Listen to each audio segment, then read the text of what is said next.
పగలు వేచిందును యేసు రాజాని భవనములో రేయి పగలు వేచిందును యేసు రాజాని భవనములో రేయి పగలు వేచిందును నిన్ను స్తుతించి ఆరాధింతును నా చింతలు గోరి స్తుతించి ఆరాధింతును నా చింతలు మరచెదను నిన్ను స్తుతించి ఆరాధింతును నా చింతలు మరచెదను నిన్ను స్తుతించి ఆరాధింతును నా చింతలు మరచెదను యేసు రాజాని భవనములో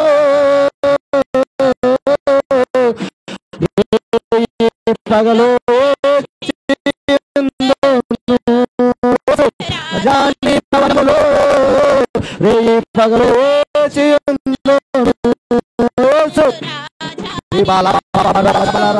అరే పరిశుద్ధాత్మదేవుడు నీ చింతలన్నీ తీర్చడానికి ఆయన గగనం చీల్చుకొని మధ్యలోకి దిగి వస్తున్న దేవుడిని పొందుకోవేస్తున్నామములో ఆరాధింతును నా చింతలు మరచెదను నిన్ను రీ బాబా బాబా రీ బాలా బాషా బాలా బాబా బాబా రే కేలే రే రే రే రే రే బాషియాల రే రే రే రే షియాల రా బాబా బాబా బాబా బాబా రే బారి కలర నమంతర గదన హసియన్ తెరగల రే బాబా బాబా బషియారా ప్రతి గాడులు ప్రతి చింతలన్నీ తొలగిపోవాలి ఆరాధననైనా అయా నీ బిడ్డలో నూతనమైన అభిషేకముతోనైనా అయా నూతనమైన ఆత్మతోనైనా కొలతలేని అభిషేకంతో నింపబడాలయా రీ బాబా బాబా బాబా బాబా రీ బాలా షేగలే రే రే రే సే రే రే రే తలో మరచెదను నిన్ను స్తుతించి ఆరాధింతును నా చింతలు నిన్ను స్తుతించి ఆరాధింతును నా చింతలు మరచెదను నిన్ను స్తుతించి ఆరాధింతును నా చింతలు మరచెదను నిన్ను ఆరాధింతును నా చింతలు మరచెదను నిన్ను చప్పలు కొడుతూ గోరి నిన్ను స్తుతించి ఆరాధింతును నా చింతలు నిన్ను స్తుతించి ఆరాధింతును నా చింతలు మరచెదను నిన్ను స్తుతించి ఆరాధింతును నా చింతలు మరచెదను నిన్ను స్తుతించి ఆరాధింతును నా చింతలు బాబా బాబా బాబా రాబా glory చప్పలు కొడుతూ పరిశుద్ధాత్మదేవుని ఆపొద్దు నిన్ను స్తుతించి ఆరాధింతును నా చింతలు మరచెదను నిన్ను స్తుతించి ఆరాధింతును నా చింతలు మరచెదను యేసు రాజాని భవనములో రేయి పగలు వేచిందును యేసు రాజాని భవనములో రేయి పగలు వేచిందును యేసు రాజాని భవనములో రేయి పగలు వేచిందును నిన్ను స్తుతించి ఆరాధింతును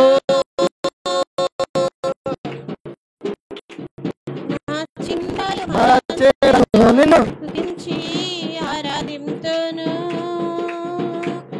నా చింతలు యేసు రాజాని భవనములో రేయి పగలు ఏచి ఉందును రెండు చేతులు పైకెత్తి నా బలమా నా కోట ఆరాధన నీకే నా దుర్గమా నా శైలమా ఆరాధన నీకే నా బలమా నా కోట ఆరాధన నీకే, నా దుర్గమా నా శైలమా ఆరాధన నీకే. రెండు చేతులు పైకెత్తి ఆరాధన ఆరాధన అబ్బా తండ్రి నీకేనయా ఆరాధన ఆరాధన అబ్బా తండ్రి నీకేనయా. యేసు రాజాని భవనములో రేయి పగలు ఏచియుందును, నిన్ను స్తుతించి ఆరాధింతును. అయ్యా మా చింతలు మరిచేదము. అయ్యా నీ సన్నిధిలో ఉంటే ప్రభా, అయ్యా రే పగలు నీతో మేము ఉంటే ప్రభా, మా చింతలన్నీ మాకు గుర్తుండవు నాయన. మేము ఒంటరిగా ఉన్నప్పుడు అవి మాకు గుర్తొస్తాయి ప్రభా. అయ్యా నీతో సావాసం చేస్తే అన్నది అది గుర్తుండదు ప్రభా. అయ్యా మా చింతలన్నీ మరిపించే దేవుడువు, మా బాధలన్నీ తీర్చే దేవుడువు, మా వేదనంతా తొలగించే దేవుడువు, మా సమస్యల నుంచి విడిపించే దేవుడు ప్రభా. అది నీ సన్నిధి మాత్రమే నాయన. అయ్యా నీ ఆరాధన మాత్రమే ప్రభా. అయ్యా నీతో సావాసం చేసే సమయమే నాయన మమ్మల్ని విడిపించగలదు ప్రభా. ఆ సన్నిధికి మేము దూరం అవ్వకుండా ప్రభా, నీకు నీ మాట నీ చూపు నీ తోడు నీ నీడతో కొరకు బతికే విధంగా మమ్మల్ని అందరిని కూడా నిలబెట్టుకోమని ఈ ఆరాధన అంతటి కూడా నేను నీ నామానికి మహిమకరంగా అయ్యా ఇదిగో జరిగించుకున్న ప్రభా నీకే ఘనత చెల్లిస్తూ ఈ మా ఆరాధన బట్టి నీకే మహిమ చెల్లును గాక. ఆమేన్ ఆమేన్. పరిశుద్ధాత్మ దేవుని చెప్పకూడదు, దేవుని పరిశుద్ధాత్మ దేవుని కనపరుద్దాం. హల్లెలూయా హల్లెలూయా హల్లెలూయా. దేవునికే మహిమ కలుగును గాక, దేవునికే మహిమ కలుగును గాక. ఆమేన్. అందరం ఎవరి ప్లేస్లో వాళ్ళు కూర్చుందాం.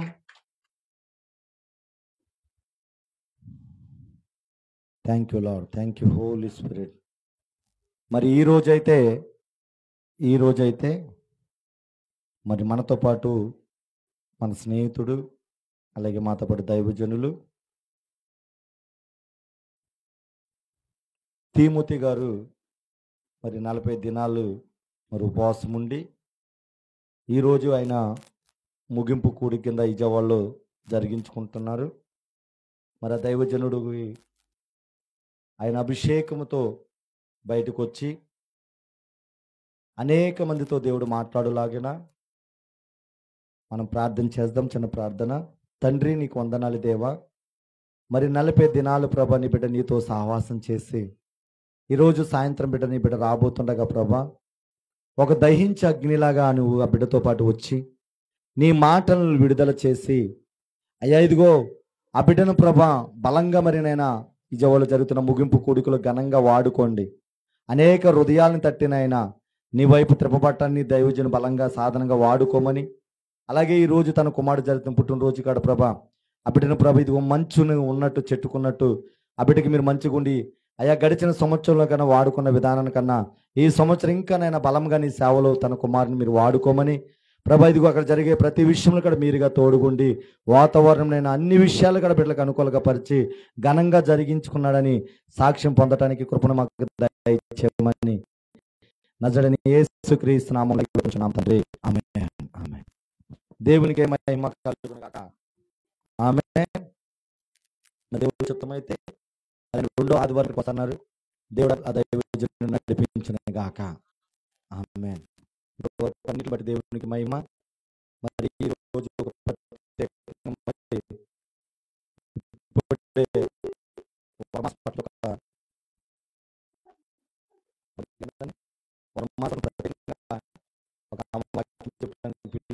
మరి దైవజనులు వస్తుండగా చప్పట్లు కొడుతూ ఆహ్వానిస్తాం.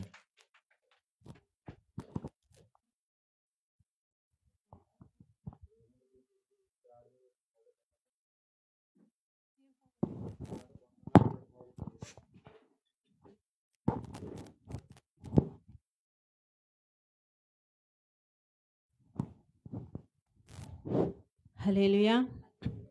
రెండు చేతులు ఎత్తి దేవుని స్తోత్రాలు చెల్లిద్దామా. హల్లెలూయా, హల్లెలూయా. తెచ్చారా అందరు? రెండు చేతులు తెచ్చారా? తెచ్చిన అందరు చూపించండి. ఒక చేతి తెచ్చావు, రెండు చేతులు. హల్లెలూయా, హల్లెలూయా. ప్రార్థన చేసుకుందాము. స్తోత్రం స్తోత్రం స్తోత్రం. మహాపరిశుద్ధుడ, ప్రేమగల తండ్రి, మహోన్నతుడ, మహాకరుడ, నీ ఘనమైన నామములకు వందనాలు స్తోత్రాలు యేసయ్యా.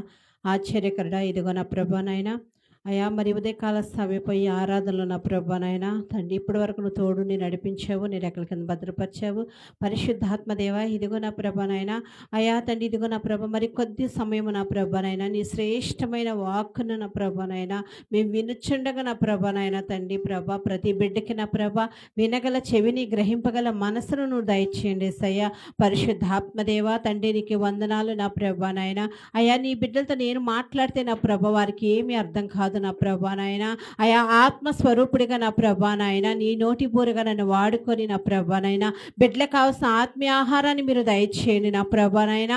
నీవే సూటిగా తేటగా నువ్వు మాట్లాడండి సయ్యా. పరిశుద్ధాత్మదేవ నీకు వందనాలు ప్రభా. పరిశుద్ధాత్మదేవ ఇదిగో నా ప్రభానైనా వాక్యాన్ని ఆటంకపరచాలని చూస్తున్న ప్రతి దుష్టుని యేసు నామంలో బంధిస్తున్నావు నా ప్రభానైనా అయా. ఆటంకపరచాలని చూస్తున్న ప్రతి బలవంతుని ఆత్మని యేసు నామంలో బంధిస్తున్నావు నా ప్రభానైనా అయా. శక్తివంతమైన వాక్కును మా కొరకు విడుదల దయచేయండి నా ప్రభానైనా. పరిశుద్ధాత్మదేవనివి సహాయం చేయమన్న ప్రభ. ఆది నుంచి అంతవరకు నీవే అధ్యక్షత వహించండి నా ప్రభ. అల్పురాలి బలహీనరాలే నన్ను నీ సిలువ చాటును మరుగుపరుచుకొని ఏడుంత్రాత్మ చేత నింపిన ప్రభ, నీ నోటి బురుగా వాడుకొని నా ప్రభనైనా అయా. నీ రెండంచుకల కటకం చేత వినుచున్న వారిని చెప్పుచున్న నన్ను కూడా సరిచేసిన ప్రభ అయా. నీ సన్నిధిలో నిలబెట్టుకోనమన్నా ప్రభ. యేసు నామములో అడుగుచున్నాం తండ్రి, ఆమేన్. హల్లెలూయా. మరి కొద్ది నిమిషాలు ఆయన నా హృదయంలో పెట్టిన మాటల్ని మీతో పంచుకోవాలని నేను ఆశపడుచున్నాను. హల్లెలూయా. మరి దేవుడు ఈరోజు మనతో ఒక మాట చెప్పాలనుకుంటున్నాడు. అదేంటంటే, ప్రతి సమస్యకి ముగింపు ఎక్కడ ఉంటుంది? మనకు అనేక సమస్యలు వస్తాయి, అనేక కష్టాలు వస్తాయి, అనేక బలహీనతలు వస్తాయి, అనేక వ్యాధులు వస్తాయి. వచ్చినప్పుడు మనం కొంతమందికి వచ్చి వెంటనే తగ్గిపోతాయి, కొంతమందికి వెంటనే తీరిపోతాయి. కానీ కొన్ని సమస్యలు, కొన్ని అనారోగ్య పరిస్థితులు, కొన్ని బలహీనతలు ఎన్నటికీ పోవయ్యి. మనం అనుకుంటా ఉంటాము వీటికి ముగింపు ఎక్కడ ఉంది అనుకుంటాము. హల్లెలూయా. ప్రతి సమస్యకి ఒక ముగింపు ఉంటుంది కదా, ఉంటుందా? మనం ఈ చిన్నమిల్లు పడెళ్తే ఆ ఊరోళ్ళు అంటున్నారు, మా ఊరికి ఇదే ముగింపు అండి, ఇంక ఇక్కడ తర్వాత మాకు ఏ ఊరు లేవండి, ఇదంతా కొల్లేరు అని అంటున్నారు. అలాగే ప్రతి సమస్యకి కూడా ఒక ముగింపు అనేది ఉంటుంది, ఉంటుందా? హల్లెలూయా. చాలామంది అనుకుంటారు, నాకు చాలా సంవత్సరాల నుంచి నేను ఈ వ్యాధితో బాధపడుతున్నానే, నాకు ముగింపు ఎక్కడా, ఇంకా నేను ఈ బలహీనత నుంచి బయటపడలేనా అనుకుంటారు. కొంతమంది అనుకుంటారు, ఎన్నో సంవత్సరాలుగా నేను మందిరానికి వెళుతున్నానే, కానీ నాకు సమస్యలకు ముగింపు రావట్లేదే, నేను వ్యసనాల నుంచి బయటపడలేకపోతున్నాను, తాగుడు నుంచి బయటపడలేకపోతున్నాను, మరి సినిమాల నుంచి బయటపడలేకపోతున్నాను, పాపము నుండి బయటపడలేకపోతున్నాను, నాకు ముగింపు అనేది లేదా అనుకుంటారు. కొంతమంది అనుకుంటారు, నేను ఎన్నో సంవత్సరాల నుంచి కష్టపడుతున్నాను, ఎంత కష్టపడినా కానీ నా కష్టానికి ప్రతిఫలం రావట్లేదు, నా కష్టాన్ని ఎవరు గుర్తించట్లేదు, నన్ను ఎవరు గుర్తించట్లేదు, నన్ను అందరూ అసహించుకుంటున్నారు, నన్ను అందరూ ప్రేమించట్లేదు, ఎవరు కూడా నన్ను ఆదరించట్లేదు, ఎవరు కూడా నన్ను ఒక మనిషిలాగా చూస్తలేదు, భర్త ప్రేమ నాకు లేదు, భార్య ప్రేమ నాకు లేదు, తల్లిదండ్రుల ప్రేమ నాకు లేదు, కన్నబిడ్డల ప్రేమ నాకు లేదని చాలామంది అనుకుంటారు. ఇంకెంతకాలం నేను ఈ బాధ భరించాలి, ఇంకెంతకాలం నేను వ్యసనపడాలి, ఇంకెంతకాలము నేను, నాకు ముగింపంటూ లేదా అని కొంతమంది ప్రార్థన చేస్తూ ఉంటారు, కొంతమంది బాధపడుతూ ఉంటారు. కొంతమంది అనుకుంటారు, ఎంత వ్యాపారం చేసినా నాకు లాభాలని ఉండట్లేదు, అంత చేసినా సరే నాకు విజయము చూడలేదు, ఇంకా నా ఓటమికి ముగింపు అనేది లేదా అని కొంతమంది బాధపడుతూ ఉంటారు. హల్లెలూయా. ఈరోజు మరి దేవుడు నీతో మాట్లాడుతున్న మాట ఏంటంటే నీ సమస్యకి ముగింపు ఉంది. ఆ ముగింపు ఎవరంటే నజరేయుడైన యేసయ్య. చప్పట్లు కొట్టి దేవుని నామాన్ని మహింపరుద్దాం. హల్లెలూయా. ప్రతి సమస్యకి దేవుడే ముగింపంట. హల్లెలూయా. మన ప్రతి బాధకి, మన ప్రతి కన్నీటి చుక్కకి, మన ప్రతి వేదనకి ముగింపు ఎవరంటే యేసయ్య. హల్లెలూయా. మరి యేసయ్య దగ్గరకు వస్తే ఆయనే నీ ప్రతి సమస్యకి ముగింపు. హల్లెలూయా. మరి అవి ఏ విధంగా దేవుడు మనల్ని ముగింపు చేస్తాడు, దేవుడి దగ్గరికి వెళ్తే ఏ విధంగా మన సమస్యలు ముగింపు అవుతాయి అన్నది కొద్ది నిమిషాలు మనం బైబిల్ గ్రంథంలోంచి చూద్దాము. హల్లెలూయా. మార్కు సువార్త 5వ అధ్యాయము 25వ వచనము. మార్కు సువార్త 5వ అధ్యాయము 25వ వచనము.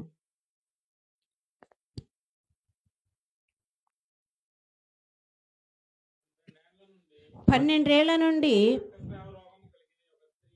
రక్తస్రావ రోగం కలిగిన ఒక స్త్రీ ఉండెను. ఆమె అనేక వైద్యుల చేత ఎన్నో తిప్పల పడి తనకు కలిగినదంతయు వ్యయము చేసుకొని ఎంత మాత్రమును ప్రయోజనము లేక మరింత సంకటపడెను. ఆమె యేసును గూర్చి విని నేను ఆయన వస్త్రములు మాత్రము ముట్టినా బాగుపడుదుననుకొని జనసమూహములో ఆయన వెనుకకు వచ్చి ఆయన వస్త్రము ముట్టెను. వెంటనే ఆమె రక్తధార కట్టెను. కనుక తన శరీరంలోని ఆ బాధ నివారణ అయినదని గ్రహించుకొనెను. చాలండి. ఇక్కడ చూడండి, ఇక్కడ ఒక స్త్రీ ఉంది. ఎవరండి ఆ స్త్రీ చెప్పండి? రక్తస్రావం గల స్త్రీ. ఆవిడ ఎన్నేళ్ళ నుంచి ఆ బాధతో బాధపడుతుందండి చెప్పండి? 12 ఏళ్ల నుండి రక్తస్రావం కలిగిన ఒక స్త్రీ ఉండెను. ఆమె అనేక వైద్యుల చేత ఎన్నో తిప్పలు పడి తనకు కలిగినదంతయు ఏమి చేసుకొని ఎంత మాత్రమును ప్రయోజనము లేక మరింత సంకటపడెను. హల్లెలూయా. ఆమె ఎన్ని సంవత్సరాల నుంచి బాధపడుతుందండి రక్తస్రావంతో? చెప్పండి, గట్టి చెప్పాలి. 12 సంవత్సరాల నుంచి రక్తస్రావంతో బాధపడుతుందంట. అనేక వైద్యుల దగ్గరికి వెళ్ళిందంట. తనకున్న సంపదనంతా కూడా ఆ రోగం కొరకు ఖర్చు పెట్టేసిందంట.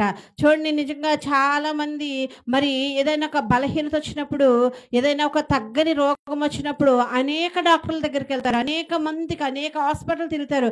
అందరూ చెప్తారు, నువ్వు అక్కడికి వెళ్ళి తగ్గుతుంది, నువ్వు ఇక్కడికి వెళ్ళి తగ్గుతుంది, అక్కడ బాగా చూస్తారు, ఇక్కడ బాగా చూస్తారని చెప్తా ఉంటారు. ఆవిడంట మరి అనేక వైద్యుల దగ్గరికి వెళ్ళిందంట, అనేక హాస్పిటల్కి వెళ్ళిందంట. తనకున్న ధనమంతా ఖర్చు చేసేసిందంట. అయినా సరే తనకు ప్రయోజనము ఏమీ లేదంట. హల్లెలూయా. తను ఏం చేసింది? మనుషులను నమ్ముకుంది. అంటే డాక్టర్లు బాగు చేస్తారు, ధనమును నమ్ముకుంది. తనకున్న ధనాన్నంతా ఖర్చు పెట్టేసింది. మనుషులను నమ్ముకొని, ఆ ధనాన్ని నమ్ముకొని, నాకు వెళితే ఈ హాస్పిటల్కి వెళ్తే, ఈ వైద్యం దగ్గరికి వెళ్తే నాకు స్వస్థత వస్తుంది, ఇక్కడికి వెళ్తే నాకు విడుదల వస్తుందని ఆమె తిరుగుతా ఉందంట. హల్లెలూయా. ఈరోజు నీవు కూడా మరి నీకున్న సమస్యలను బట్టి, నీకున్న బాధలను బట్టి, నీకున్న వ్యసనాలను బట్టి నువ్వు అనేక చోట్లకి తిరుగుతూ ఉండొచ్చు. అనేక మంది సలహాలు తీసుకుంటూ ఉండొచ్చు. నీ ధనమును అనేకుల కొరకు ఖర్చు పెడతా ఉండొచ్చు. కానీ దేవుడు చెప్తున్నాడు, ఎంత చేసినా కానీ ప్రయోజనం ఏమీ లేదు. హల్లెలూయా. హల్లెలూయా. నువ్వు అనుకుంటున్నావు నాకు బాధ పోవాలంటే, కొంతమంది అనుకుంటారు ఏదన్నా ఒక పని చేయాలంటే మనం కొంత ధనమును తీసుకెళ్ళి వారికి ఇస్తే మనకి పని చేస్తారు కదా అనుకుంటారు. మనకి ఏదైనా గవర్నమెంట్ హాస్పిటల్, గవర్నమెంట్ ఆఫీస్లో మనకి ఏదైనా పని కావాలంటే ఏం చేస్తారు? లంచం పెడతారు. ఎవరన్నా ఏదైనా సంతకాలు పెట్టాలంటే ఏం చేస్తారు? వాళ్ళకి గిఫ్ట్లు ఇస్తారు. కానీ ఇచ్చినంత మాత్రాన్ని వాళ్ళు వెంటనే పని చేసేస్తారా? చేయరు. రేపు రండి, ఎల్లుండి రండి అంటారు. హల్లెలూయా. కానీ ఆ మనుషులను నమ్ముకుంటే వారు మన పనిని ఎవరు కానీ దేవుని నమ్ముకుంటే దేవుడు మన సమస్య రక్తస్రావం గల స్త్రీ ఏం చేసింది? అనేక వైద్యుల దగ్గర తిరిగింది. తనకున్న ధనానంతా హెచ్చించేసిందంట, తనకున్న సమయాన్నంతా హెచ్చించేసిందంట. అయినా సరే తనకు ప్రయోజనం ఏమీ లేక మరింత సంకటపడిందంట. హల్లెలూయా. ఎన్ని హాస్పిటల్ తిరిగినా కానీ, ఎంతమంది దగ్గరికి వెళ్ళినా కానీ తన బలహీనత అనేది పోలేదంట. ఒక ఇంకా ఏమైందంటే మరింత సంకట పడిపోయిందంట. అంటే మరింత వ్యాకుల పడిందంట, మరింత చింత పడుతుందంట, మరింత బలహీనత పడిపోతుందంట. రోజు రోజుకి తన బలహీనత పెరుగుతుంది కానీ తరగటలేదంట. హల్లెలూయా. ఈరోజు ఈ మాటలేంటనే నీవు కూడా నీకున్న కష్టాలను బట్టి, నీకున్న బాధలను బట్టి, నీకున్న వ్యాధులను బట్టి, నీకున్న సమస్యలను బట్టి నువ్వు మరింత సంకటపడుతున్నావేమో. మరింత ఇంకా నువ్వు రోజు రోజుకి నా సమస్య తీరటలేదే, నా అప్పుల బాధలు తీరటలేదే, రోజు రోజుకి నా సమస్యలు ఎక్కువైపోతున్నాయి, రోజు రోజుకి నేను ఇంకా దిగజారిపోతున్నాను, దేవునికి దూరం అయిపోతున్నానని బాధపడుచున్నావేమో. మరి దేవుడు ఈరోజు నీ కొరకు ఈ మాటలు మాట్లాడుచున్నాడు. హల్లెలూయా. మరి ఆ స్త్రీ చూడండి, ఆమె యేసును గూర్చి విని నేను ఆయన వస్త్రములు మాత్రము ముట్టినా బాగుపడదును అనుకొని, హల్లెలూయా, ఆమె ఏం చేసింది? ఎవరి గూర్చి విన్నది? యేసుని గూర్చి ఏం చేసింది? విన్నదంట. హల్లెలూయా. మనం ఏం చేయాలంటే మొట్టమొదటగా మనకి ఏముండాలంటే వినగల చెవి ఉండాలంట. హల్లెలూయా. చాలామంది మీరు అందరూ ఏం చేస్తారంటే ప్రతి ఆదివారం వాక్యం వింటున్నారు, ప్రతి శుక్రవారం వాక్యం వింటున్నారు. మరి విన్నదాన్ని ఎంతవరకు మీ హృదయంలో భద్రపరుచుకుంటున్నారు? విన్నదాన్ని ఎంతవరకు మీరు ఆచరిస్తున్నారు? విన్న వాక్యాన్ని ఎంతవరకు మీ జీవితంలో అవలంబించుకుంటున్నారు? హల్లెలూయా. విని విడిచిపెట్టేవారిగా ఉండకూడదంట. ఏం చేయాలంటే ఆ స్త్రీ ఏం చేసింది? తనకున్న బాధల నుంచి, కష్టాల నుంచి, ఆ బాధ, బలహీనత, మరి ఆ రక్తస్రావం గురించి 12 సంవత్సరాల నుంచి బాధపడుతుందంట. తనంత బలహీనతలో ఎవరి గూర్చి వినదంటే యేసుని గూర్చి వినదంట. విని ఏం చేసింది? విశ్వసించింది.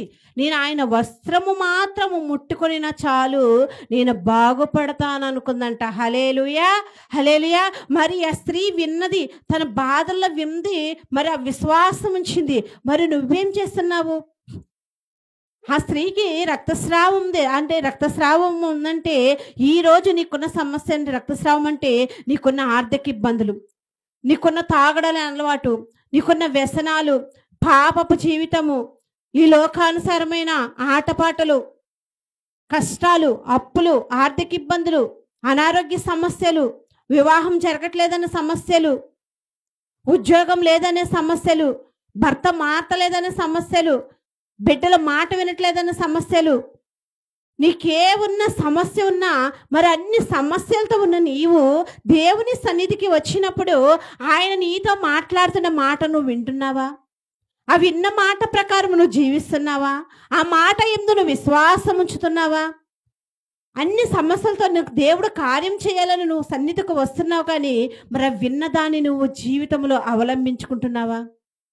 నువ్వు ఎప్పుడైతే ఆ విన్న వాక్కుని నీ జీవితంలో అవలంబించుకొని ఆ వాక్యానుసారంగా నడుచుకుంటావో, ఆ దేవునికి లోబడి నువ్వు జీవిస్తావో, అప్పుడే నీ జీవితంలో కార్యం చూస్తావు. హల్లెలూయా. ఈ రక్తస్రావం గల స్త్రీ మరి ఆ యేసుని గురించి విన్నప్పుడు ఆయన వస్త్రాన్ని మాత్రం ముట్టినా చాలు నేను స్వస్థత పడతానని ఆవిడ విశ్వసించింది. విశ్వసించి ఊరుకుందా? ఏం చేస్తుంది చూడండి. జనసమూహంలో ఆయన వెనుకకు వచ్చి ఆయన వస్త్రము ముట్టెను. వెంటనే ఆమె రక్తధార కట్టెను గనుక తన శరీరంలోని ఆ బాధ నివారణమైనదని గ్రహించుకొనెను. హల్లెలూయా. వెంటనే ఆవిడ ఏం చేసింది? విని ఊరుకుందా? విన్నది. విన్న తర్వాత ఏం చేసింది? నేను వెళ్ళి ఆయన వస్త్రాన్ని మాత్రం ముట్టినా చాలు నేను స్వస్థత పడతానని ఒక మాట, ఒక నిశ్చయించుకుంది. విన్నది. విన్న తర్వాత ఒక నిర్ణయం తీసుకుంది. తీసుకున్న తర్వాత ఆవిడ ఏం చేసింది చూడండి. జన సమూహంలో ఆయన వెనుకకు వచ్చి ఆయన వస్త్రం ముట్టెను. హల్లెలూయా. అక్కడ ఏముందండి? జన సమూహం ఉందంట. చూడండి, జన సమూహం ఉన్నప్పుడు మరి యేసుప్రభు వచ్చినప్పుడు చాలా మంది జన సమూహం ఉన్నారంట. ఆ జన సమూహం ఉన్నప్పుడు ఆ దాటుకొని ఆవిడ అంత జనం అంతా ఆయన చుట్టూ ఉంటారు. ట్రాఫిక్ జామ్ అయిపోద్ది, వెళ్ళడానికి ఉండదు. మొన్న నేను పిల్లలు క్యారేజ్ పట్టుకెళ్తే శుక్రవారం విజ్ఞాన స్కూల్ దగ్గరికి వెళ్తే గంట టైం పట్టింది. ఇక్కడ ప్రచారం చేస్తున్నారు, అస్సలు ట్రాఫిక్ జామ్ అయిపోయి ఖాళీ లేదు వెళ్ళడానికి. అయినా సరే నీకు ఏదైనా ఇళ్ళ స్థలం కావాలన్నా, లేదన్నా నీకు ఏదైనా జాబ్కి రికమెండేషన్ కావాలన్నా నువ్వేం చేస్తావు? ఒక లెటర్ రాసి ఎమ్మెల్యేకి ఇస్తే నా సమస్య తీరుతుంది, నాకు ఇళ్ళ స్థలం వస్తుంది, నాకు పెన్షన్ వస్తుంది, నా బిడ్డలకు ఉద్యోగం వస్తుంది, రికమెండేషన్ చేస్తారు, లేకపోతే నాకు ఇంటి కరెంట్ వస్తుంది అని ఏదో ఒక ఆశతో అక్కడ అంత జనం ఉన్నా కానీ ఏం చేస్తావు? నీ బలానంతా ఉపయోగించాలి. తోసుకొని ఇలా ఎమ్మెల్యే చేతిలో లెటర్ పెడతావు పెట్టవా? ఎందుకంటే ఆయన చేతిలో పెడితే నీ పని అవుతుంది, నా పని విజయవంతం అవుతుంది, నా పనికి ముగింపు వస్తుందని నీకొక ఆశ. హల్లెలూయా. అదేవిధంగా దేవుని సన్నిధికి వచ్చినప్పుడు కూడా మరి రక్తస్రావం గల స్త్రీ దేవుని దగ్గరికి వెళ్తాకి బహుజన సమూహం ఉందంట. ఆ జన సమూహాన్ని అంతటిని దాటుకొని వెళ్తుందంట. నువ్వు కూడా దేవుని సన్నిధికి వచ్చినప్పుడు నీకు అనేక ఆటంకాలు వస్తాయి. హల్లెలూయా. నీ భర్త నిన్ను మందిరానికి వెళ్ళొద్దంటాడు, నీ బంధువులు దేవుని దగ్గరికి వెళ్ళొద్దంటారు, లేకపోతే నువ్వు రావడానికి వెహికల్ ఉండవు, వాతావరణం అనుకూలించదు, నీ ఇంట్లో వాళ్ళే నిన్ను వెళ్ళొద్దంటారు, లేకపోతే నీకు అనారోగ్య సమస్యలు వస్తాయి. అప్పటి వరకు బాగానే ఉంటావు, ఆదివారం వచ్చేపాటికి నీరసం వచ్చేస్తుంది. అప్పటి వరకు బాగానే ఉంటావు, ఆదివారం వచ్చేపాటికి ఫంక్షన్లు వచ్చేస్తాయి. అప్పటి వరకు ఆ వారం అంతా సోమవారం నుంచి శనివారం రాత్రి వరకు బాగానే ఉన్న నీ భర్త ఆ రోజు రాత్రి నువ్వు మందిరానికి వెళ్ళొద్దు రేపొద్దున అని అంటాడు. హల్లెలూయా. అప్పటి వరకు బాగానే ఉన్న నీ చుట్టాలు, నీ బంధువులందరూ నువ్వు ఆ దేవుని దగ్గరికి వెళ్తావేంటి, నువ్వు వెళ్ళొద్దు అని అంటారు. హల్లెలూయా. కొంతమంది ఉంటారు, నువ్వు ఎంతకాలం నుంచి దేవుని దగ్గరికి వెళ్తున్నావు కానీ నీకేమి జరగలేదు, నువ్వు ఎందుకు వెళ్తున్నావు, నువ్వు మానే అని నేను వెనక్కలాగేవారు ఉంటారు. హల్లెలూయా. నీకెంతమంది నీకు ఎన్ని ఆటంకాలు కలిగించినా కానీ నువ్వు వాటన్నిటిని దాటుకొని దేవుని సన్నిధికి వచ్చి ఆయన యందు విశ్వాసం ఉంచితే ఖచ్చితంగా దేవుడు నీకు ఒక ముగింపును పలుకుతాడు. హల్లెలూయా. మరి రక్తస్రావం గల స్త్రీ ఏం చేసింది? ఎంత జన సమూహం ఉన్నా కానీ వాళ్ళందరినీ నెట్టుకొని వెళ్ళి ఆయన వస్త్రపు కొంగుని ఇలా ముట్టుకుంటాగానే ఆమె రక్తస్రావం ఆగిపోయినదంట. హల్లెలూయా. మరి నీ సమస్యలు తీరాలంటే, నీ కష్టాలు పోవాలంటే నువ్వు సాకులు చెప్పి మందిరానికి దూరం అయిపోయేవారుగా ఉండకూడదు, సాకులు చెప్పి దేవుని సన్నిధికి దూరం అయిపోయేవారుగా ఉండకూడదు. హల్లెలూయా. దేవుని సన్నిధికి వాటన్నిటిని ఖచ్చితంగా దేవుడు నీ ప్రతి సమస్యని తీస్తాడు. హల్లెలూయా. చాలా మంది అంటారు, శుక్రవారం రాలేదంటే, రాలేదండి ఎండగుందండి. శుక్రవారం రాలేదమ్మా, ఆదివారం రాలేదమ్మంటే వర్షం వస్తుందండి, చుట్టాలు వచ్చారండి, పని ఎక్కువైందండి, వదులుకుంటున్నామండి, ఇంటి వదులుపుతారు. హల్లెలూయా. ఇవాళ బూజు దులపాల నువ్వు దేవుడు, నీ హృదయానికి పట్టిన బూజుని ఎవరు దులుపుతారు? నీ ఇంటి పక్క వాళ్ళు దులపరు, నీ బంధువులు దులపరు, నీ చుట్టాలు దులపరు, నీ భర్త, నీ కుమారులు ఎవ్వరు దులపరు. నీ హృదయానికి పట్టిన బూజును దులపాలంటే నువ్వు ఎక్కడికి రావాలంటే దేవుని సన్నిధికి రావాలి. హల్లెలూయా. నీ హృదయంలో ఉన్న బూజు, పాపం అనే బూజు, తాగడనే బూజు, వ్యసనాలనే బూజు, వ్యభిచారం అనే బూజులు, దొంగతనం అనే బూజులు, అబద్ధాలు, ఏ రకమైన బూజు నీ హృదయానికి పట్టినా అది పోవాలంటే నువ్వు ఎక్కడికి రావాలంటే దేవుని సన్నిధికి రావాలి. హల్లెలూయా. ఆయన మాట విని విశ్వసించి ఆయన సన్నిధికి వస్తే ఖచ్చితంగా దేవుడు నీ హృదయ శుద్ధి కలుగజేస్తాడు. హల్లెలూయా. మరి రక్తస్రావం గల స్త్రీ యేసును గురించి విని ఆయన దగ్గరికి వెళ్ళి ఆయన వస్త్రపు కొంగును ముట్టినది కాబట్టి ఆవిడ స్వస్థత పడింది. హల్లెలూయా. నీవు కూడా ఈరోజు నీ జీవితంలో కార్యం జరగాలి. నీ జీవితంలో ఏదైతే కార్యం ఆగిపోయిందో, ఏదైతే సమస్య నువ్వు బాధపడుతున్నావో, ఏవైతే నువ్వు కన్నీళ్లు పెట్టుకుంటున్నావో, ఏదైతే నీ జీవితంలో తీరని కోరికలు ఉన్నాయో, నువ్వేది పెంచలేకపోతున్నావో ఆ ప్రతి ఒక్కటి నువ్వు జయించాలంటే నువ్వెక్కడికి రావాలంటే దేవుని సన్నిధికి రావాలి. ఎంత జన సమూహం ఉన్నా, ఎన్ని ఆటంకాలు ఉన్నా, ఎంతమంది నిన్ను వెనక పట్టి లాగుతున్నా కానీ వాటన్నిటిని విడిపించుకొని ఆయన సన్నిధికి వస్తే ఖచ్చితంగా దేవుడు నిన్ను స్వస్థపరుస్తాడంట. హల్లెలూయా. హల్లెలూయా.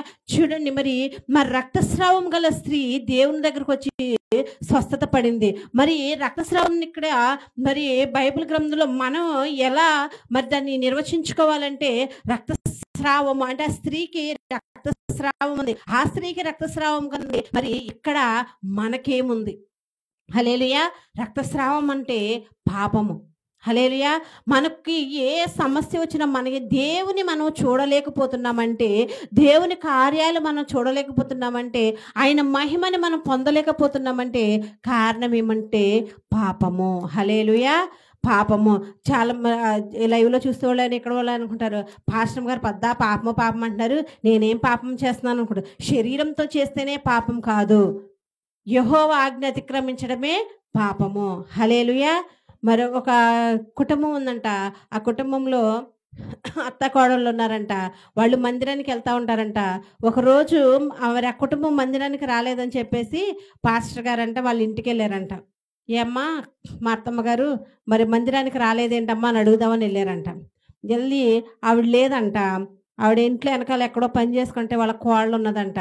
సర్లే వాళ్ళ కోళ్ళు కొత్తగా వచ్చిందంట. సర్లే ఈవిడ కొత్తగా వచ్చింది కదా, మన మందిరానికి రావాలి కదా, మరి ఈవిడ కొంచెం సువార్త చెప్దామని ఆ పాస్టర్ గారు అన్నారంట. అమ్మ మరి నువ్వు దేవుని నమ్ముకున్నావా, ప్రతివారం గుడికి రావాలి, ఏ పాపం చేయకుండా దేవునికి నమ్మకంగా జీవించాలి, మీ అత్తగారు చక్కగా మందిరానికి వస్తారు, నువ్వు కూడా అలా రావాలమ్మా, పాపం చేయకూడదని చెప్తుంటే ఆ కోళ్ళంట గట్టి గట్టి గరిసేస్తుందంట. అత్తమ్మ అత్తమ్మ ఈయనెవరో వచ్చి నువ్వు పెద్ద పాపం చేస్తున్నావు అంటున్నాడు, కర్రిచ్చుకరా అందంట. హల్లెలూయా. ఆ విధంగా పాపం అంటే ఏదో దేవునికి శరీరంతో చేసేదే పాపం కాదండి. నేను ఏ పాపం చేయట్లేదు కదా, నాలో ఏ దోషం లేదనుకోకూడదు. దేవుని మాట అతిక్రమించడమే పాపము. ఆయన మాటకు లోబడకపోవడమే పాపము. మందిరానికి రాకపోవడమే పాపము. దేవుని మాటని వ్యతిరేకించడమే పాపము. ఆయన ఆజ్ఞలను అతిక్రమించడమే పాపము. తల్లిదండ్రులను అవమానించడం పాపము. నీ పొరుగువానిది ఆశించడం పాపము. అది డబ్బైనా, బంగారమైనా, స్థలమైనా, భార్య అయినా, భర్త అయినా, ఏదైనా సరే నీ పొరుగువానిది ఏదైనా ఆశించడం పాపము. హల్లెలూయా. ఇటువంటి పాపాన్ని ఇక్కడ రక్తస్రావంతో పోలుస్తున్నాడు. ఆ రోజు ఆ రక్తస్రావం గల స్త్రీ, మరి ఆ ఆవిడకైతే రక్తస్రావం ఉంది, కానీ ఈరోజు ఈ లోకంలో ఉన్న ఈ ప్రజలకి ఏముందంటే పాపం ఉందంట. హల్లెలూయా. హల్లెలూయా. మరి ఆ పాపం ఏం చేస్తుందంటే మరి దేవునికి మనల్ని దూరపరుస్తుంది. హల్లెలూయా. హల్లెలూయా. పాపము చూడు, కీర్తన గ్రంథము 51వ అధ్యాయము 5వ వచనము. కీర్తన గ్రంథము 51వ అధ్యాయము 5వ వచనము.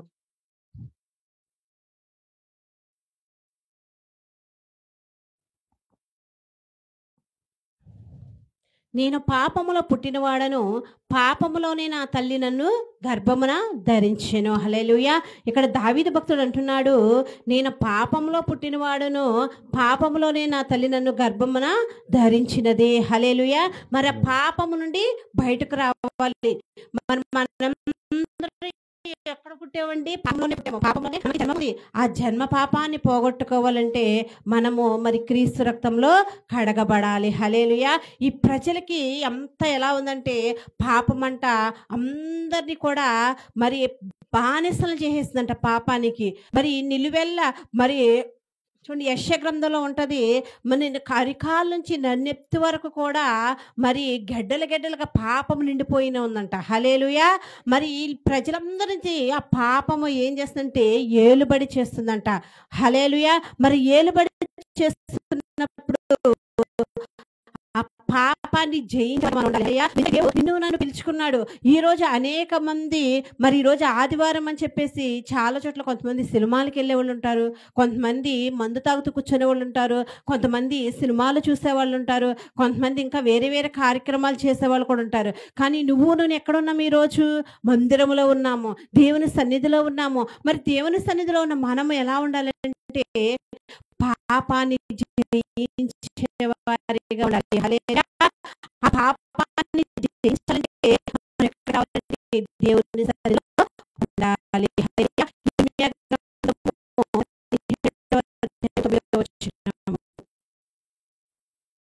ఇర్మియా గ్రంథం 17వ అధ్యాయము.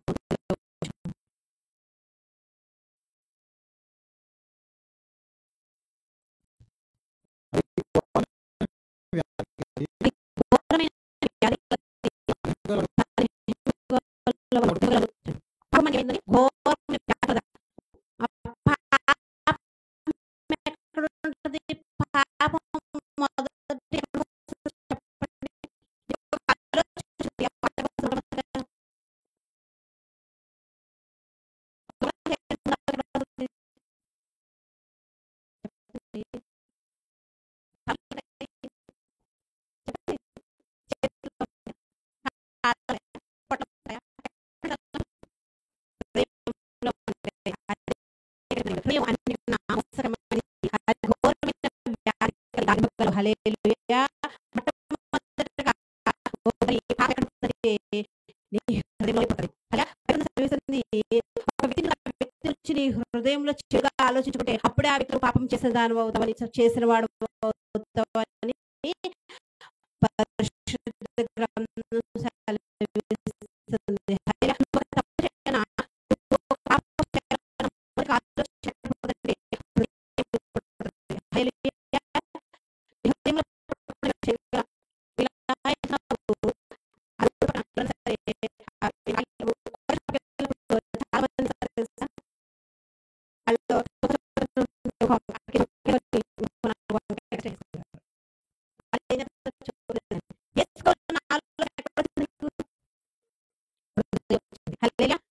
యవనస్తుడికి ఒక వ్యక్తిని చూడగానే వాళ్ళు ప్రేమించాలని ఆలోచన వస్తుంది. ఆ ఆలోచన ఎక్కడ వస్తుంది? హృదయంలో వస్తుంది. హల్లెలూయా. ఒక వ్యక్తి మంచిగా ఎదుగుతుంటే వీళ్ళు బాగా ఎదిగిపోతున్నారు, డబ్బంతా అయిపోతుంది, నాకు ఏమీ రావట్లేదని అసూయ వచ్చేస్తుంది. ఆ అసూయ ఎక్కడ వస్తుంది? హృదయంలో వస్తుంది. కాబట్టి దేవుడు అన్నాడు, హృదయం అన్నిటికన్నా మోసకరమైనదంట. హల్లెలూయా. వ్యాధి కలదంట. ఆ హృదయాన్ని, ఆ వ్యాధిని మనము జయించాలి. వ్యాధిని బాగు చేసేవారిగా ఉండాలి. హల్లెలూయా. ఆకర్షిస్తున్నా చెప్పండి. పాపము మొట్టమొదటిగా నిన్ను ఆకర్షిస్తున్నా. అబ్బాయి ఎంత బాగున్నాడో, ఆ అమ్మాయి ఎంత బాగుందో, ఇంకెవ్వరు వద్దు, నేను ఎవరిని పెళ్లి చేసుకోను, వాళ్ళనే పెళ్లి చేసుకుంటా. హల్లెలూయా. నాకు వాళ్ళంటేనే ఇష్టం అంటారు. ఎందుకు? వాళ్ళు ఏం చేస్తున్నారు? ఆకర్షిస్తున్నారు. పాపము కూడా అది ఏ రకమైన పాపమైనా సరే మొట్టమొదటిగా నిన్ను ఆకర్షిస్తుందంట. హల్లెలూయా. ఆకర్షించినప్పుడు ఆ పాపంలో ఉన్నప్పుడు ఏమీ తెలీదు, అంత మంచిగానే కనపడుతుంది నీకు, అంత మంచిగానే ఉంటుంది. ఎవరు కనిపించరు, నీ భర్త కనిపించడు, నీ భార్య కనిపించదు, నీ బిడ్డలు కనిపించడు, లోకం కనిపించదు, దేవుడు అసలే కనిపించడు. ఎంత సంతోషంగా ఉంటుందంటే అంత సంతోషంగా ఉంటుంది. అనుకుంటావు, నేను పాపం చేయడం నన్ను ఎవరు చూస్తలేదు కదా, నేను పాపం చేయడం నన్ను ఎవరు గమనించట్లేదు కదా, అది ఎవరికి తెలియదు కదా, ఇంతవరకు మంచిగానే జీవిస్తున్నాను కదా, ఇక ముందు కూడా అలాగే జీవిస్తాను. హల్లెలూయా. నిప్పుని చేతిలో పట్టుకొని ఉండగలమండి? ఎంతసేపు ఉంచగలం? నిప్పు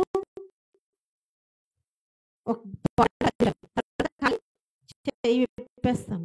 పాపం కూడా అటువంటిది. నువ్వెంత గాయాలని చూసినా ఆ పాపము దాగదు, ఏదో ఒక రోజు అది బయటపడదు. హల్లెలూయా. నువ్వు పాపంలో ఉన్నప్పుడు సంతోషంగా ఉండొచ్చు, మందు తాగుతున్నప్పుడు సంతోషంగా ఉండొచ్చు, షికార్లు చేసినప్పుడు సంతోషంగా ఉండొచ్చు, నీ తల్లిదండ్రులకు తెలియకోకుండా నువ్వు బయట తిరుగుతున్నప్పుడు సంతోషంగా ఉండొచ్చు, నువ్వు వ్యసనపరుడవై తిరుగుతున్నప్పుడు సంతోషంగా ఉండొచ్చు, నువ్వు లోకానికి బానిసమైపోయినప్పుడు సంతోషంగా జీవించవచ్చు, నువ్వు చేయరాని కార్యాలు చేస్తున్నప్పుడు, చూడకూడని చూస్తున్నప్పుడు, నడవకూడని స్థలానికి నడుస్తున్నప్పుడు నీకు సంతోషంగా ఉండొచ్చు. కానీ చివరికి పాపం ఏం చేస్తుందంటే నీకు విషాదాన్ని మిగులుస్తుంది. హల్లెలూయా. వికృతంగా మారుస్తుంది. హల్లెలూయా. మరి ఈ రక్తస్రావం గల స్త్రీ ఫస్ట్లో బాగానే ఉంది.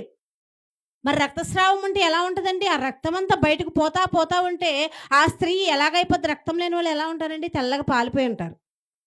ఆ స్త్రీ శరీరంలో రక్తం అంతా పోతా ఉంటే చివరికి ఎలా అయితే పోతుందండి? చూడడానికి అందంగా ఉంటుందా? సుందరంగా కనిపిస్తుందా? ఆకర్షణంగా కనబడుతుందా? చూడడానికి బేలగా కనిపిస్తుంది, నీరసంగా కనిపిస్తుంది. పాపములో ఉన్న నీవు కూడా ఒకవేళ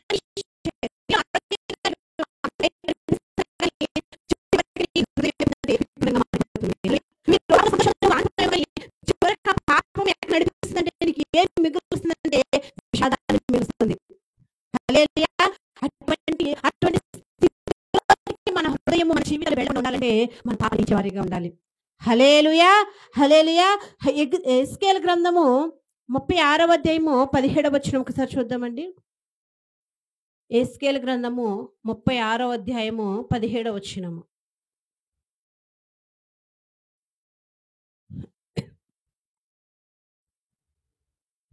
నర 36:17 అయ్యా. నరపుత్రుడా, ఇశ్రాయేలీలు తమ దేశంలో నివసించి దుష్ప్రవర్తన చేతను దుష్క్రియల చేతను దానిని అపవిత్రపరిచిరి. వారి ప్రవర్తన బహిష్టమైన స్త్రీ యొక్క అపవిత్రత వలె నా దృష్టికి కనబడుచున్నది. హల్లెలూయా. ఇక్కడ దేవుడు అంటున్న చూడండి, నరపుత్రుడా, ఇశ్రాయేలీలు తమ దేశంలో నివసించి దుష్ప్రవర్తన చేత దుష్క్రియల చేత అపవిత్రపరిచిరి. హల్లెలూయా. మరి దేవుడు అంటున్నాడు చూడండి, దేని చేత? దుష్ప్రవర్తన చేత, దుష్క్రియల చేత ఏం చేస్తున్నారంటే మనం అపవిత్రపరుస్తున్నారంట. హల్లెలూయా. మరి నువ్వు దేవుని మందిరంలోకి వస్తున్న నీవు, బాప్తిసం తీసుకున్న నీవు, ఆయన రక్తం కడగబడిన నీవు ఎలా ఉంటున్నావంటే నీ క్రియ చేత, నీ దుష్ప్రవర్తన చేత దానిని అపవిత్రపరుస్తున్నావంట. ఆ ఆత్మీయ జీవితాన్ని దేవుడు అంటాడు, నీ దేహము నా ఆలయం అన్నాడు, నీ దేహము దేవుని ఆలయం అంటున్నాడు. మరి ఆలయాన్ని ఏం చేస్తున్నావు? పాడు చేస్తావా లేకపోతే మంచిగా ఉంచుతున్నావా? చెప్పండి. ఈ ఇంటిని పాడు చేస్తాగా మనకుందా? ఈ ఇంటిని మనకి ఎందుకు ఇచ్చారు? రెంట్కి ఇచ్చారు, అద్దెకి ఇచ్చారు. అద్దెకి నువ్వు అద్దె కడుతున్నంత మాత్రాన్ని ఇల్లు పీకేతానంటే ఊరుకోరు. నీ దేహం కూడా అంతే. దేహము ఒక అద్దె, దాంట్లో పరిశుద్ధాత్మ నీ ప్రాణం నీదా? నువ్వు కొనుక్కోవా? నువ్వు ఎన్ని కోట్లు పెట్టి కొనుక్కున్నా సరే ప్రాణం నీకు రాదు. ఆ ప్రాణం ఎవరిది? ఆయన మట్టిని తీసి చేసి ఆయన ఆత్మ జీవాన్ని బొమ్మలో పెట్టాడు. హల్లెలూయా. నీ ప్రాణం ఎవరిదంటే దేవునికి.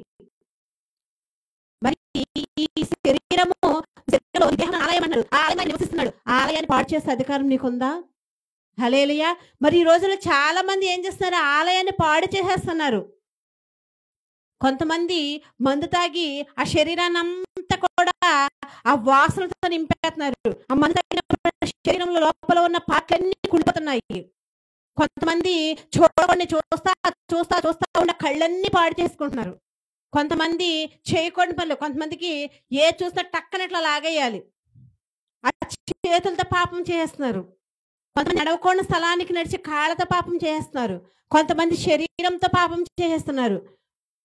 ఆ శరీరాన్ని పాడు చేసే అధికారం నీకు లేదని దేవుడు చెప్తున్నాడు. ఇక్కడ చూడు, దేవుడు అన్నాడు, నీ దుష్క్రియల చేత దుష్ప్రవర్తన చేత దానిని అపవిత్రపరిచేస్తారంట. ఆ అపవిత్రపరిచేస్తున్న వారిని ఎవరిని పోలున్నారంటే బహిష్టైన స్త్రీ యొక్క అపవిత్రతను పోలినారంట. చూడండి, మరి ఇక్కడ రక్తస్రావం గల స్త్రీ ఉంది. ఆ రక్తస్రావం గల స్త్రీని ఎవరైనా ఇష్టపడతారా? ఆ రోజు మోషే ధర్మశాస్త్ర ప్రకారము రక్తస్రావం గల స్త్రీలు ఉన్నా లేకపోతే కుష్ఠరోగులు ఉన్నా వాళ్ళంతా బయటికి వారి బాధలు చెప్పుకోలేరంట. ఎందుకంటే నాకు ఇటువంటి బలహీనత ఉందని చెప్తే వాళ్ళని రాళ్లతో కొట్టి ఊరు బయట గెంటేస్తారంట వాళ్ళని. అటువంటి ఒక బలహీనమైన భయంకరమైన వారితో దేవుడు పోలుస్తున్నారు. అటువంటి దుష్క్రియలు చేసే వాళ్ళని, దుష్ప్రవర్తన కలిగిన వారిని. హల్లెలూయా. కాబట్టి మనం ఏం చేయాలంటే దేవుడు మనకిచ్చిన ఈ ఆలయాన్ని పరిశుద్ధంగా కాపాడుకోవాలి. హల్లెలూయా. నీ నోటి మాటల చేత నీ దేహాన్ని అపవిత్రపరచకూడదు. హల్లెలూయా. కొంతమందికి ఉంటుంది, నోరు తెరిస్తే చాలు ఏమొస్తాయి? నోట్ల నుంచి ముత్యాలు వచ్చేస్తాయి. హల్లెలూయా. ఎందుకమ్మా నువ్వు ఇలా మాట్లాడుతున్నావు అన్నావు అనుకోండి, ఏదో కోపంలో అనేసానండి. హల్లెలూయా. దేవుడు అంటున్నాడు, కోపపడ్డాడు కానీ పాపం చేయకుడి. దేవుడు కూడా కోపపడ్డాడు. ఆయన మందిరంలో మరి ఆ గువ్వలని పావురాలను అమ్ముతున్నప్పుడు దేవుడికి చాలా కోపం వచ్చింది. వాటన్నిటిని పడదోసేసి, నా దేవునము సకల ప్రజలకు ప్రార్థనా మందిరం అనపడను, దీన్ని దొంగల గుహగా మీరు మార్చారని దేవుడు కోపపడ్డాడు. కానీ పాపం చేశాడా? మరి నువ్వేం చేస్తున్నావు? నీ కోపం వస్తే నీ నోట్లోంచి ఏమొస్తుంది? పరిశుద్ధమైన మాటలు వస్తున్నాయా? స్తుతి గీతాలు వస్తున్నాయా? ప్రార్థనా పలవులు వస్తున్నాయా? వాక్యం వస్తుందా?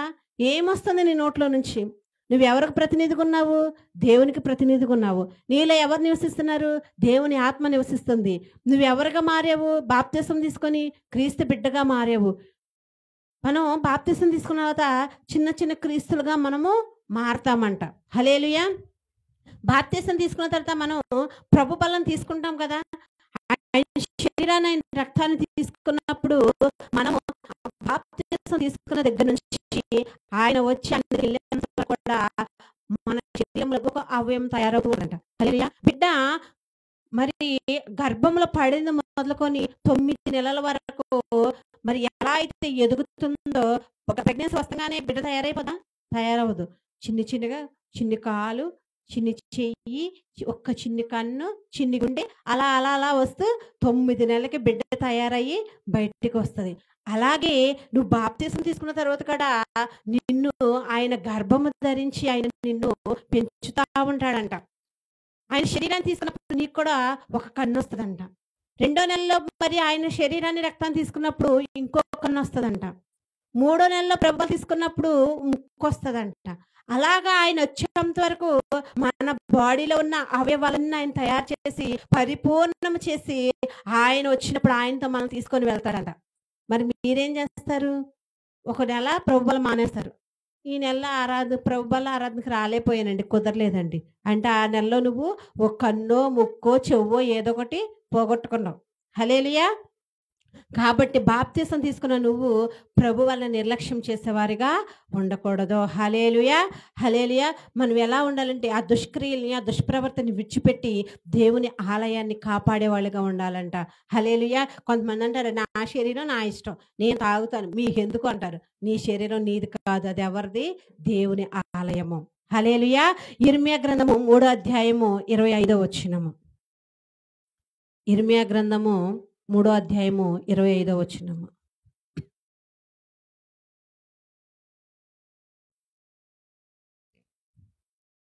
సిగ్గునొందిన వారమై సాగిలపడదము రండి.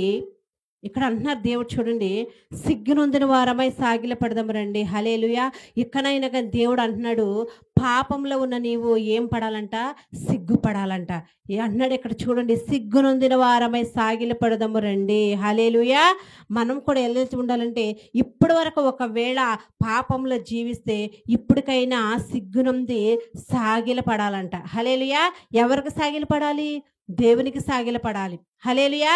దేవునికి సాగిలపడితే ఆయన ఖచ్చితంగా మన పాపాన్ని నుండి మనల్ని విముక్తుల్ని చేస్తాడంట.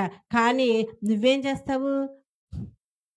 చేసిన పాపం ఎవరికన్నా తెలుస్తుందేమో అని సిగ్గుపడతావు, కానీ ఆ పాపాన్ని దేవుని సన్నిధిలో ఒప్పుకొని విడిచిపెట్టడానికి సిగ్గుపడము. హల్లెలూయా. ఆయన ఏమంటున్నాడు? పాపాన్ని విడిచిపెట్టి సిగ్గునొందిన వారమై సాగిలపడదము రండి అంటున్నాడు. హల్లెలూయా, హల్లెలూయా. మరి పాపము మనిషిని ఎంత బలహీనం చేస్తుందంటే చూడండి, సంసోను దేవునికి నాజీరు చేయబడ్డాడు. సంసోన్ అంత బలవంతుడు ఎవరైనా ఉంటారా? మేము చిన్నప్పుడు పాట పాడుకునే వాళ్ళము సండే స్కూల్లో, సంసోన్ అంటే ఎవరురా, భలే భలే వీరుడురా అని. మరి అంత సంసోను ఏం చేశాడు? పాపానికి బానిస అయిపోయినప్పుడు బలహీన పడిపోయాడు. దెలీలా పాపంలో పడిపోయినప్పుడు సంసోను బలహీన పడిపోయి ఆ ఫిలిస్తీన్ల చేతికి అప్పగించబడ్డాడు. హల్లెలూయా. నువ్వు అనుకోవచ్చు, ఈరోజు నేను బలంగా ఉన్నాను, ఈరోజు నేను ఆరోగ్యంగా ఉన్నాను, ఈరోజు నేను శక్తివంతంగా ఉన్నాను, ఈరోజు నాకు ఎవరు అవసరం లేదు, ఎవరు లేకపోయినా నేను బ్రతికేస్తాను, నాకు నేను సంపాదించేసుకుంటాను, నాకు ఏం అవసరం లేదనుకోవచ్చు. నేను పాపంలో నేను ఉన్న సంతోషంగా జీవిస్తున్నాను, ఈ లోకం కానీ చివరికి హల్లెలూయా, హల్లెలూయా. గల స్త్రీ దగ్గర మరి 12 సంవత్సరాలు కొలుతుంటే ఆ స్త్రీ దగ్గర స్మెల్ వస్తుంది కదండి, వస్తుందా? వచ్చినప్పుడు ఆ స్మెల్ వస్తే ఏం చేస్తాం? మరి పాపంలో ఉన్న నీ దగ్గర కూడా దుర్వాసన వస్తుందంట. హల్లెలూయా. పాపం అనే దుర్వాసన నీలోంచి వస్తుందంట. దేవుడు ఎంత బాధగా మాట్లాడుతున్నాడంటే, ఆ రక్తస్రావం గల స్త్రీ దగ్గరే వాసన వస్తుందని ముక్కు మూసుకుంటున్నావే, మరి అక్కడ మురకాలు ఉంది కదా, కాలువ దగ్గరికి వెళ్ళి నువ్వు ముంచోబెడితే నువ్వేం చేస్తావు? ఇలా ముక్కు మూసుకొని గబగబా నడుచుకుంటూ వెళ్ళిపోతావు. ఆ చిన్న వాసనకి 2 నిమిషాలు, 1 సెకండ్ వాసనకు నువ్వు భరించలేకపోతున్నావే. మరి లోకం అనే పాపాన్ని నువ్వు అంటించుకొని నీ హృదయాన్ని మలినం చేసుకొని దుష్క్రియల చేత, దుష్ప్రవర్తన చేత నీ శరీరాన్ని పాడు చేసుకొని ఆ పాపంలో మునిగిన నీ దగ్గర పరిశుద్ధాత్మ దేవుడు మరి ఎంత బాధపడుతున్నాడు. హల్లెలూయా. మన హృదయంలో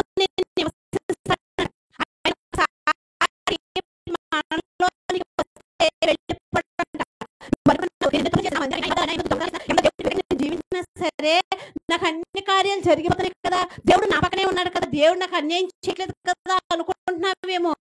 పరిశుద్ధాత్మ దేవుడు అంటే నీ హృదయంలో బాధపడుతూ ఉంటాడంట. ఆయన అంటే ఒకసారి మనలోకి ఉండలేక ఆ మురికి దుర్వాసన పోగొట్టాలంటే ఆయన సన్నిధికి వచ్చి ఆయన శరీరం రక్తాన్ని తీసుకొని నువ్వు కడగబడితే దేవుడు నీకు పరిమళ వాసన ఇస్తాడు. అలా ఎఫెసీయులకు రాసిన పత్రిక 5వ అధ్యాయము 2వ వచనం చూద్దాం. ఎఫెసీయులకు రాసిన పత్రిక 5వ అధ్యాయము 2వ వచనం.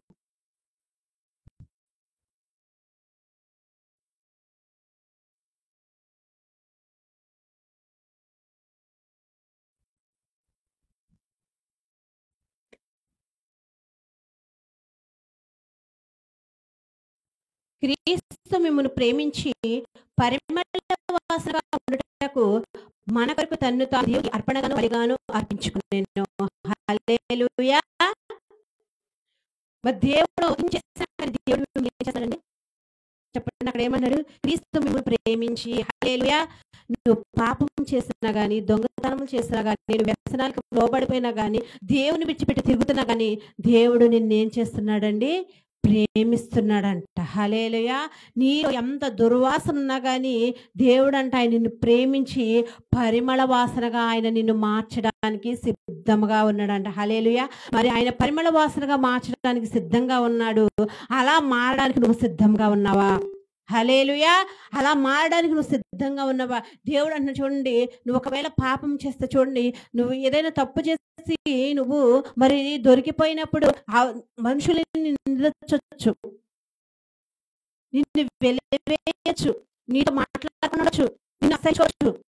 కానీ దేవుడు అంటున్నాడు, నువ్వు వాటిని ఒప్పుకొని విడిచిపెట్ట గనక ఆయన నిన్ను ప్రేమించి పరిమళ వాసనగా మారుస్తాడంట. హల్లెలూయా.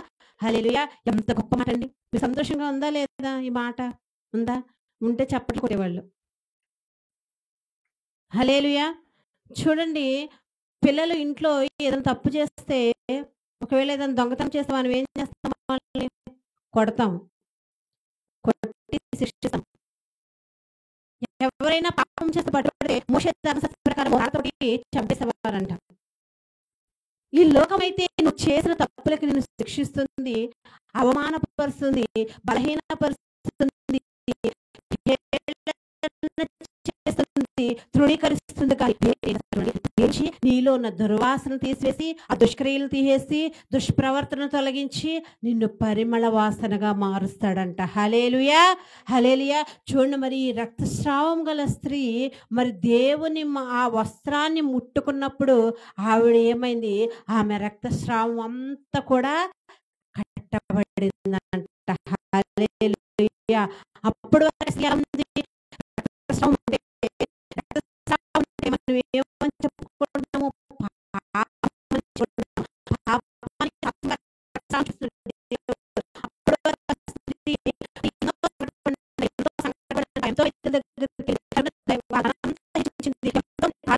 ఉండొచ్చు, ఎంతమంది బతిమార్పులు ఉండొచ్చు,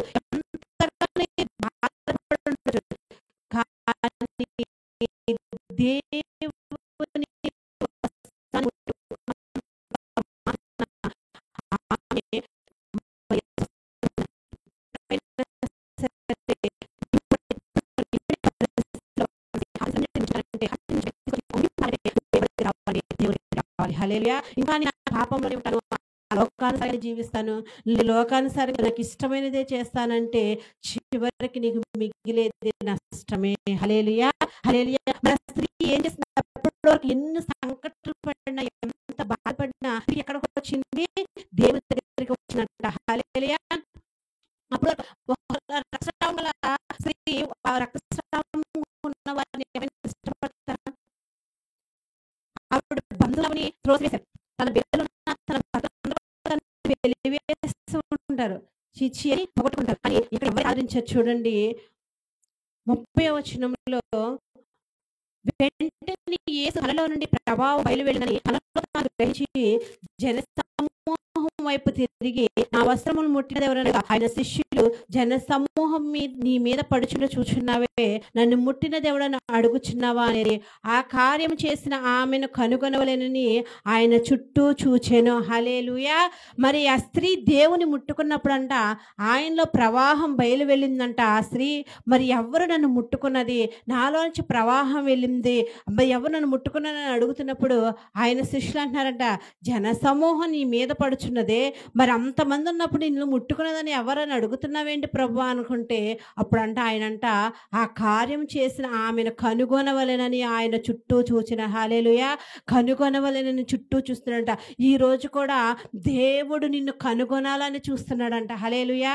అయ్యో నా బిడ్డ బాధపడుచున్నదే, నా బిడ్డ కన్నీరు విడుచున్నదే, నా బిడ్డ ఒంటరితనం అనుభవిస్తున్నదే, నా బిడ్డ మరి సమస్యలతో ఆర్థిక ఇబ్బందులతో అనారోగ్య సమస్యలు పోరాడినదే, తనని కనుగొనాలి, తన సమస్యలను తీర్చాలి, తన కోరికను వెళ్ళాలి, తన కన్నీటిని చూడాలి, తీసి తుడిచివేసి తన ఆనందంగా ఉంటూ నేను చూడాలని ఆయన నిన్ను కనుగొనాలని ఆయన చూస్తున్నాడంట. హల్లెలూయా. ఆయన కనుగొనాలని నీ కోసం ఎదురు చూస్తూ ఉంటే నువ్వేం చేస్తున్నావు? ఆయనకి కనబడకుండా తిరుగుతున్నావు. హల్లెలూయా. ఎక్కడ దేవుడు నన్ను చూస్తాడో, ఎక్కడ నీ పాపం నుండి బయటకు రావాలో, ఎక్కడ ఈ లోకాన్ని విడిచిపెట్టాడో. కొంతమందికి లోకాన్ని విడిచిపెట్టి అస్సలు ఇష్టం ఉండదండి. తాగుడు మానేయమంటే అమ్మో నేను మానలేనండి, సిగరెట్లు మానేయమంటే అమ్మో నేను మానలేనండి, సినిమాలు మానేయమంటే అమ్మో నేను మానలేనండి. హల్లెలూయా. లోకాన్ని విడిచిపెట్టమ్మా, లోకానుసారమైన ఆచారాలు ఆచరించదని ఇవి చేయకుండా ఉండలేమండి. దేవుని సన్నిధికి రావాలమ్మా, ప్రతి ఆదివారం మందిరానికి రావాలి, మందిరం మానేయకూడదంటే మాకు ప్రతి వారం రావడం కుదరదండి. లోకాన్ని విడిచిపెట్టాలంటే ఎంత బాధో. దేవుడు ఏం చేస్తున్నాడు? నీకున్న సమస్యలని తీర్చాలని, నీకున్న బాధలన్నీ కరిగించాలని, నీ కన్నీటిని తొడవాలని, నిన్ను కనుగొనాలని ఆయన పరలోకం నుండి చూస్తుంటే నువ్వేం చేస్తున్నావు? ఆయన కనుదృష్టికి కనబడకుండా దాక్కొని తిరుగుతున్నావు. హల్లెలూయా. ఆయనకి కనబడాలంటే నువ్వెక్కడుండాలి? ఆయన సన్నిధిలో ఉండాలి. హల్లెలూయా. మరి ఈ స్త్రీ మరి దేవుని కనుగొంది. ఆయనంట నాలోంచి ప్రభావం వెళ్ళింది, ఆమె ఎక్కడనే ఎతుకుతున్నాడంట. హల్లెలూయా. అప్పటి వరకు దేవునికి ఎక్కడుంది ఆవిడ? జనసమూహం వెనకలో దాక్కొని ఉంది, కనబడకుండా ఉంది. హల్లెలూయా. కనబడకుండా, దేవునికి కనబడకుండా ఉంది. ఎప్పుడైతే దేవుడు ఆమెను వెతికాడు అప్పుడు ఆ స్త్రీ అంటున్నా చూడండి, అప్పుడు ఆ స్త్రీ తనకు జరిగినది ఎరిగి భయపడి వణుకుచూ వచ్చి ఆయన ఎదుట సాగిలపడి తన సంగతి అంతయు ఆయనతో చెప్పాను. హల్లెలూయా. అప్పుడు అది వచ్చిందంట, భయపడచ్చు వణుకుచు అప్పుడు వరకు జరిగిందంతా చెప్పిందంట. ఆ స్త్రీ ఎంత బాధపడి ఉంటుంది. 12 సంవత్సరాల నుంచి మనం చెప్తాం కదా, అయ్యగారండి నేను అనేక హాస్పిటల్కి వెళ్ళానండి, చాలా హాస్పిటల్కి వెళ్ళానండి, నాకు ఎక్కడ స్వస్థత రాలేదండి, నాకు ఎక్కడ విడుదల రాలేదండి, ఎన్ని హాస్పిటల్ తిరిగానండి, ఎన్ని వేలు పోసానండి, అయినా ఎక్కడ నా బలహీనతలు పోలేదండి, మనం అయ్యగారి దగ్గర చెప్తాం కదా. అలాగే ఆ స్త్రీ కూడా మరి యేసు ప్రభుతో తను జరిగినదంతా చెప్పుకుందంట. చెప్పుకున్నప్పుడు అంట అందుకు ఆయన అంటున్నాడు చూడండి, అందుకు ఆయన కుమారి నీ విశ్వాసం నిన్ను స్వస్థపరిచెను, సమాధానము గల దానివై పొమ్ము, నీ బాధ నివారణమై నీకు స్వస్థత కలుగునుగాక అని చెప్పాను. హల్లెలూయా. దేవుడు అక్కడ ఆ స్త్రీని ఏమని పిలుస్తున్నాడంటే కుమారి అని పిలుస్తున్నాడంట. అప్పటి వరకు తనందరూ అసహించుకున్నారు. తను ఎక్కడ రక్తస్రావం గల స్త్రీ, మరి రక్తస్రావం గల మనుషులు ఉంటే అసహించుకుంటారు కదా, చీ రావద్దు గొప్ప అని ఇప్పటి వరకు ఆ మనుషులు అందరూ గెంటేశారంట. ఎవరు కూడా తను ఆదరించలేదంట, ఎవరు కూడా తను ప్రేమించలేదంట. మనుషుల ప్రేమ లేదు, భర్త ప్రేమ లేదు, బిడ్డల ప్రేమ లేదు, తల్లిదండ్రుల ప్రేమ లేదు, ఎవరి ఆదరణ లేకుండా ఆ వ్యాధితో బాధపడుతున్న తనని దేవుడు ఏమని పిలుస్తున్నాడు? కుమారి అని పిలుస్తున్నాడు. అంటే నా కుమార్తె అని పిలుస్తున్నాడు. నీ విశ్వాసం గొప్పది, నీ విశ్వాసమే నిన్ను స్వస్థపరుచును. హల్లెలూయా. మళ్ళీ ఏమైంది? తిరిగి దేవునితో పునరుద్ధరించబడింది. హల్లెలూయా. మనం ఇక్కడ రక్తస్రావాన్ని పాపానికి సాదృశ్యంగా చెప్పుకుంటున్నాం కాబట్టి ఇప్పుడు ఒకవేళ నీవు కూడా అటువంటి రక్తస్రావం పాపంలో ఉన్నావా, అటువంటి రక్తస్రావం అనే వ్యాధితో బాధపడుతున్నా, నువ్వే బాధతో బాధున్నా కానీ మరి దేవుని సన్నిధికి వచ్చి మరలి ఇప్పుడు దేవుని ఆయనకు దూరం అయిపోయినా కానీ మరలా ఆయన సచ్చి నీ హృదయాన్ని పునరుద్ధరించుకోవాలి. హల్లెలూయా. దేవునితో నువ్వు తప్పు చేసినప్పుడు అనేక మంది నిందించవచ్చు. మీరు తప్పు చేసినప్పుడు వచ్చి ఆహా మంచి చేస్తావు, బాగా చేస్తావు, వెరీ గుడ్ గర్ల్, మంచి అమ్మాయి, మంచి అబ్బాయి సన్మానిస్తారా?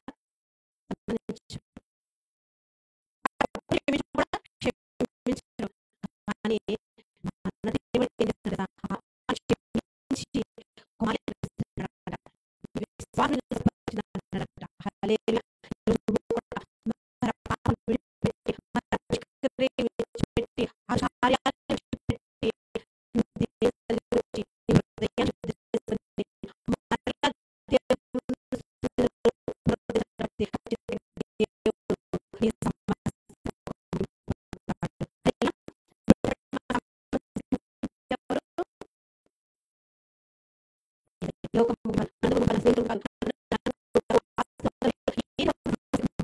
కాదు మన సమస్య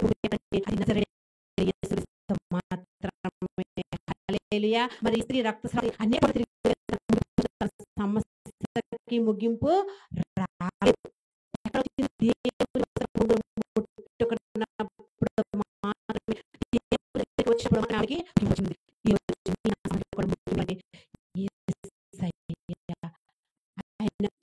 మనకు అన్నిటిదైన పదాలు ముగింపుని ఇస్తాడు.